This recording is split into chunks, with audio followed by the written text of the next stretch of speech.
a que pongamos nuestra conciencia en la presencia del Dios que se nos comunica permanentemente.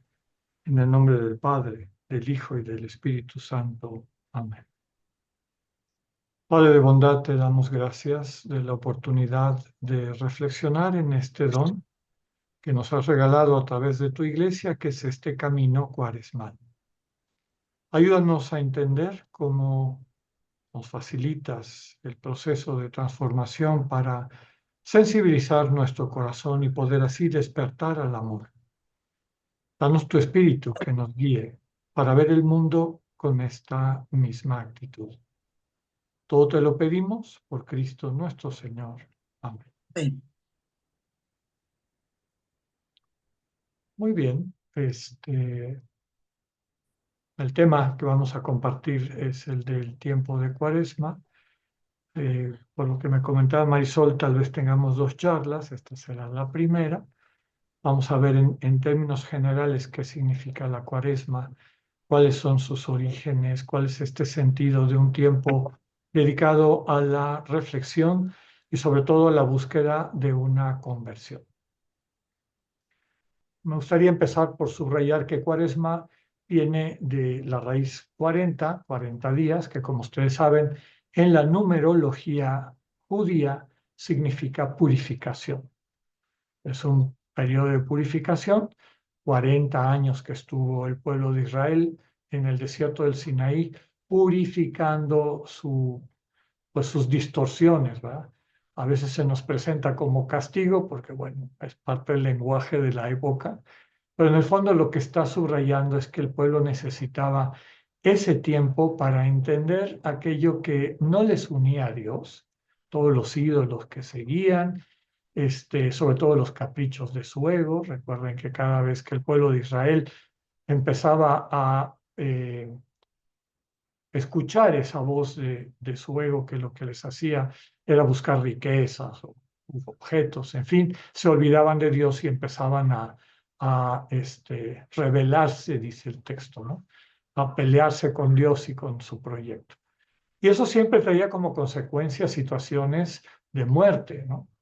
El relato más conocido es el de las serpientes, además en el libro de los Números, que además luego sirve como símbolo de Jesús, que en una realidad tóxica, venenosa como nuestro entorno, que nos mata a través del veneno del odio y del egoísmo, Jesús como la serpiente elevada en el desierto, esa serpiente de bronce, quienes la contemplaban quedaban sanados. Pues igual los cristianos, cuando contemplamos el amor de Dios llevado a la plenitud en el crucificado, donde encontramos los dos extremos, el extremo de la maldad humana, el egoísmo humano, que tortura y mata a un inocente, a una persona que lo único que compartió fue amor en el mundo, y paradójicamente en eso nuestra salvación, porque el inocente está ahí para asumir, para cargar precisamente eso que nos destruye, que nos hace daño. Volviendo a lo que les comentaba, Cuaresma tiene ese significado etimológico. Es un tiempo de purificación. Y siguiendo o retomando ese referente de los 40, dura 40 días. Empieza el miércoles de ceniza y termina con el triduo pascual, con el inicio de nuestra fiesta, la fiesta mayor del año litúrgico, que es la Pascua del Señor, el triunfo del proyecto de Dios sobre la maldad que nosotros construimos en el mundo. Bien, entonces, ¿cómo se vive o cómo podemos vivir este tiempo de reflexión, de conversión, decía yo al inicio, que se subraya una y otra vez, ¿no? Hay que convertirnos.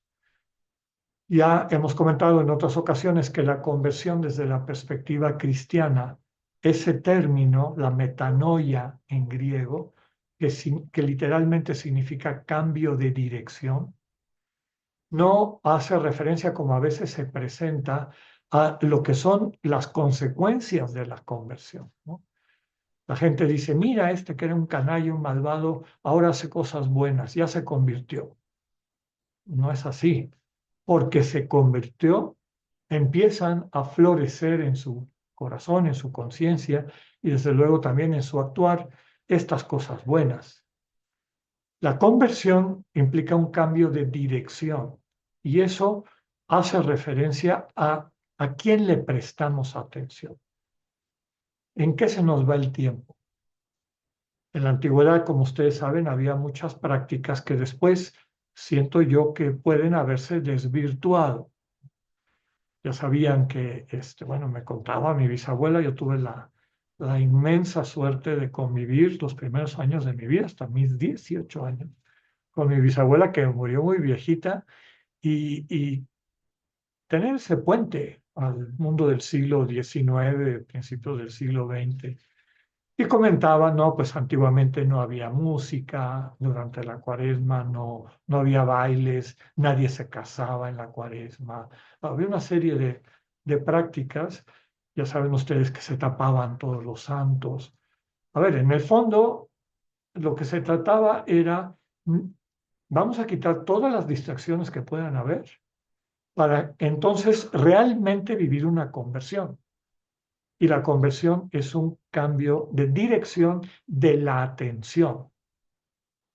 Si normalmente le dedicamos a Dios, como tristemente es el caso, si acaso, de la mayor parte de las personas, un ratito el domingo o cuando tienen algún problema, etcétera, ¿cómo puedo convertir en una realidad cotidiana mi atención a la comunicación de Dios?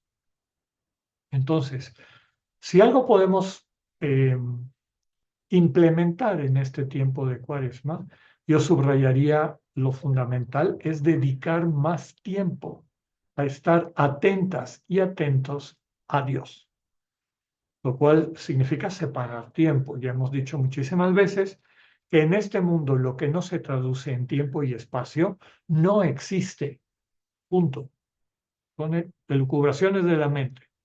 Si no se concreta en tiempo y espacio, ¿cuánto tiempo, cuánto espacio le vas a dedicar a este encuentro con Dios, a esta búsqueda de escucha, de diálogo, de ponerte en sus manos, de dejarte conducir, de dejarte educar? No es gratuito que el título que más se le da al Señor Jesús en el Nuevo Testamento es maestro. Es un maestro de humanidad, un maestro de vida. Y no es solamente recuerdos de una realidad que pasó hace 2000 años, sino que cuando cultivamos esa atención interior, para eso desde luego el camino contemplativo es particularmente importante, le dejamos al maestro modelarnos, enseñarnos. La imagen que tienen los pueblos antiguos del maestro no es tanto la nuestra del profesor de aula que llega a dar su materia, los alumnos escriben, hacen ejercicios y cada quien se va a su casa y se acabó. Un maestro en la antigüedad básicamente era un modelo y el origen de eso es el proceso de discipulado, de ahí viene la palabra, de un maestro de cualquiera de los oficios de la época, el oficio que siguió nuestro Señor Jesucristo, que describe la Biblia como tejné. Tejné significa un artesano. Ya después se elaboró que si el carpintero, etcétera. Tejné significa alguien que tiene la capacidad de trabajar, y cuando hablamos de carpintero, no es que hiciera muebles, hacía techos de las casas, hacía marcos de ventanas, de puertas, etcétera, ¿no? En esos gremios había un maestro hasta el día de hoy. Cuando vemos a un carpintero que tiene fama y trayectoria, le decimos maestro. A un albañil que tiene fama y trayectoria, maestro. Y luego están los chalanes o los aprendices, los discípulos, ¿no? Esa es la imagen de maestro de la que habla la Sagrada Escritura. Entonces, no se trata meramente, como muchas veces hemos dicho, de leer textos sobre Jesús, etcétera. Es que tenemos que cultivar la atención interna a la manera como el Señor se nos comunica. Y estos tiempos fuertes a lo largo del año son muy importantes para eso. Hacer un compromiso con una misma, con uno mismo y con Dios. Yo lo que te prometo, más que ayunos, abstinencias, de eso vamos a hablar en nuestra segunda charla, es muy importante y es otra de las grandes herramientas y joyas de la iglesia que hemos perdido, que es la ascesis, ¿no? Esta especie de medicina del espíritu que porque se llenó de charlatanes y se olvidó el arte de aplicarla correctamente, pues la hemos abandonado. Bueno, volviendo a lo que les comentaba, si hay algo que podemos prometer o comprometernos en este tiempo de Cuaresma, es separar espacio para estar atentas, atentos a la comunicación con Dios. Eso es mucho más importante y trascendente que si no comer carne el viernes, que si los ayunos, que esas cosas quedan fuera, ¿no? Y a veces se convierten hasta en alimento del ego, ¿no? Ya, palomita, yo ya soy de los cumplidos, ¿no? Ya estoy en otro nivel. Cuando lo importante es reconocer nuestra fragilidad y la necesidad de ponernos en manos del Maestro, acudir todas las veces que sea posible y el mayor tiempo posible a dejarnos transformar por el Maestro. Y eso implica convivir con Él. En este tiempo separado de Cuaresma, el tiempo que le vamos a dedicar al Señor, yo les recomiendo dos prácticas complementarias. Desde luego que una práctica podría ser, sin lugar a dudas, la oración de silencio. La oración de silencio, la contemplación esicasta, la contemplación eh, repitiendo nuestra palabra, toda la metodología que hemos compartido, ayuda sin lugar a dudas. Ayuda porque nos permite liberarnos del control con el que nos tiene la mente, y ya sabemos que para la mayor parte de los seres humanos, nuestra mente funciona con el chip del ego. Entonces, la mente también necesita ser redimida. Y para eso tenemos que tomar un poco de distancia para que el maestro nos vaya mostrando el camino de regreso al corazón. Entonces, dedicar un tiempo al día para la oración de silencio es muy importante. Recordemos el contexto en el que vivimos esa oración de silencio, digamos, la secuencia, la forma como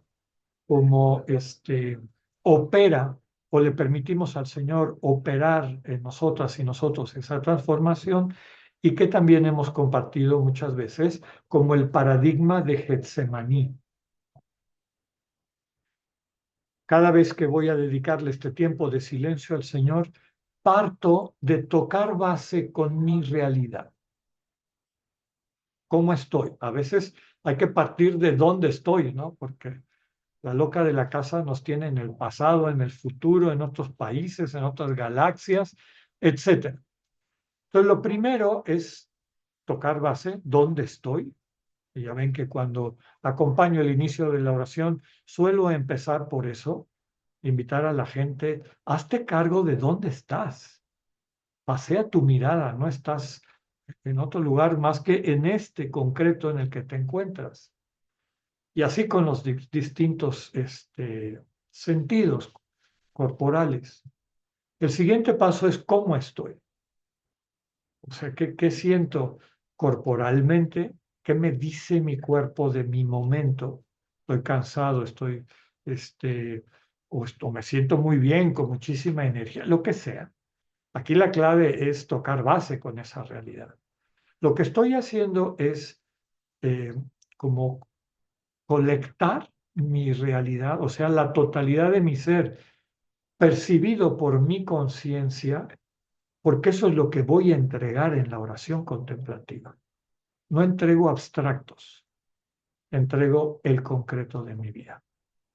Y ya ven que Franz subraya que Franz Jalisch, ese es el centro de la oración contemplativa, la entrega.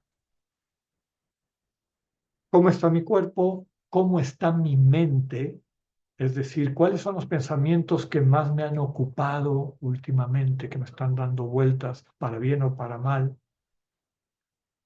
Eso también es parte de cómo estoy. Y finalmente el puente de entrar en contacto al corazón, retomar el sentido de nuestra fe. Recuerden que para los cristianos la fe no es creer cosas que me dicen que tengo que creer porque si no te vas al infierno. La fe implica dos cosas. Implica un saber, una historia, ¿no? Entonces evoco la historia de amor de Dios conmigo, cómo me ha mostrado, claro, no me pongo a hacer un análisis de toda mi vida, pero sí como que entro en contacto con el Dios que me ha acompañado en los momentos difíciles, etcétera, ¿no? Entonces, fe significa saber y creer. ¿En qué consiste el creer? Que aunque yo no tenga absolutamente todos los elementos para saber por dónde va a ir este proyecto de Dios y cómo es que va a terminar en la plenitud que me promete, yo le apuesto a eso. Yo voy contigo, Señor, confiado en tu camino, en tu dirección. Entonces, recuperando lo que les decía, ¿dónde estoy? ¿No? Y el cómo estoy, que tiene estos tres elementos. ¿Qué me dice mi cuerpo de cómo estoy? ¿Qué me dice mi mente de cómo estoy? Y finalmente, el camino al corazón, que implica recordar el Dios en cuyas manos me voy a poner. Entonces, es ir al corazón y recuperar ese cariñito, ese anhelo, como me gusta decir, el anhelo de ser, de poder descansar mi vida en sus manos, de poder entregar. Y cuando digo mi vida, es todo lo que implica mi vida, no solo lo que le pasa a Alex Atirca o a cada una, a cada uno de ustedes. Es mi mundo, porque a veces me preocupan cosas en las que yo no tengo mucho que ver, ¿no? O mucho que hacer. Situaciones de la política del mundo, de las situaciones en las que nos encontramos. Todo eso en manos de esa persona cuya presencia, testimonio, acompañamiento a lo largo de mi vida me capacita para hacer el acto de confianza. Como dice Pablo de manera tan hermosa, yo sé en quién tengo puesta mi confianza. Y entonces, el último paso de esto es el concreto de soltar. ¿Y cómo es que yo suelto eso que he recuperado? Pues vaciándome de lo que aparece como contenido a mi conciencia. Se lo entrego a Dios. Me aparece una preocupación en tus manos, Señor. Me aparece una gran ilusión de un superproyecto que tengo en tus manos, Señor. Me aparece algún recuerdo de mi vida de cualquier tipo, bueno, bueno, en tus manos, Señor. Me voy vaciando, voy cultivando esta nada, pero no es una nada en abstracto, no es una nada al vacío, ¿no? Es el camino o el itinerario de la confianza en un Dios a quien le entrego todo, todo. Ese camino de entrega es un camino de diálogo o intercambio. Y así como muchas veces nosotros conversamos, y no necesariamente para que sea una buena conversación, las dos personas o las tres o las que fueren tienen que hablar el mismo número de minutos, digamos. A lo mejor alguien habla 50 minutos y la otra persona 5, y fue una excelente conversación y se transmitieron vida. Así es esta conversación, este intercambio con Dios. Entonces puede ser que mis 25 minutos, mi hora de oración, se vaya preponderantemente en mi vaciarme, ¿no? Aparece un pensamiento y lo entrego. Viene un recuerdo y lo entrego. Todas estas cosas las suelto, las entrego, renuncio a ellas, las pongo en las manos de Dios, las confío en Dios. En ese proceso hay ocasiones en que Dios de alguna manera en ocasiones sutil, a veces un poquito más fácil de percibir, contesta algo, dice algo, comunica algo, es lo que quiero decir.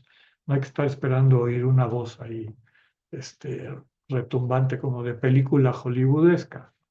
Pero me queda claro algo. Me viene una luz, como decía Ignacio, ¿no? Entiendo algo.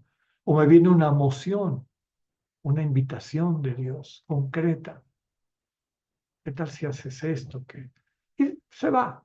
Y yo sigo vaciándome, sigo entregándole todo a Dios, pero no pierdo de vista eso que Dios me ha comunicado, me ha transmitido.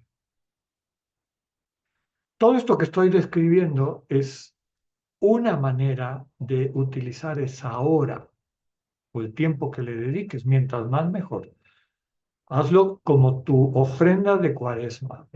Lo lindo es que esta es una ofrenda que es para ti y para Dios, porque yo creo que no hay nada más lindo para Dios que le dediquemos tiempo, que le dejemos que nos ame y que podamos aprender del Dios vivo cómo amarle en reciprocidad y concretar ese amor en nuestra cotidianidad. Entonces podemos hacer la oración de silencio como se las acabo de describir, que ya la conocemos. Eh, una cosita antes de pasar al siguiente. Eso que les decía, cuando viene un pensamiento, una distracción, lo que sea, lo que se me presenta, en tus manos, Señor. No tengo que decir en tus manos, Señor. Para eso es la palabra que usamos. Si ustedes dicen el Cristo Jesús, que nos enseña el Padre Yalich en los ejercicios de contemplación, o si tienen devoción a otra jaculatoria, la que sea, es a través de esa palabra. Finalmente lo que expresa es confío en ti, me confío en ti, pongo mi vida en tus manos. Entonces, si es la jaculatoria más larga del Señor Jesucristo, Hijo del Dios vivo, ten compasión de mí, un pecador, o la que ustedes hayan elegido, esa es mi manera de decir en tus manos, Señor.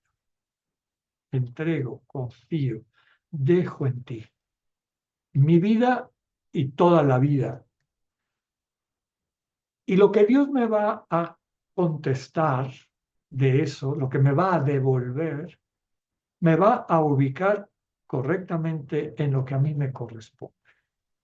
También me va a aclarar lo que no me corresponde, porque a veces vivimos agobiados, agobiadas, cargando cosas que no nos tocan. Y ese agobio nos impide dedicarnos a lo que sí nos toca.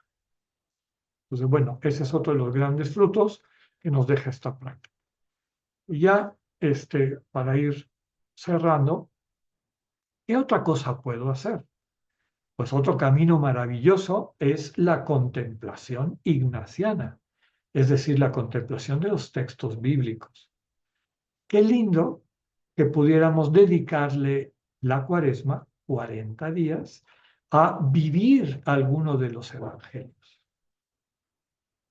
Entonces, empiezas con tu evangelio, siguiendo las recomendaciones de Ignacio, porque así vas a estar listo para el momento culmen, la muestra de amor definitiva de Jesús en su entrega en la cruz, ¿no?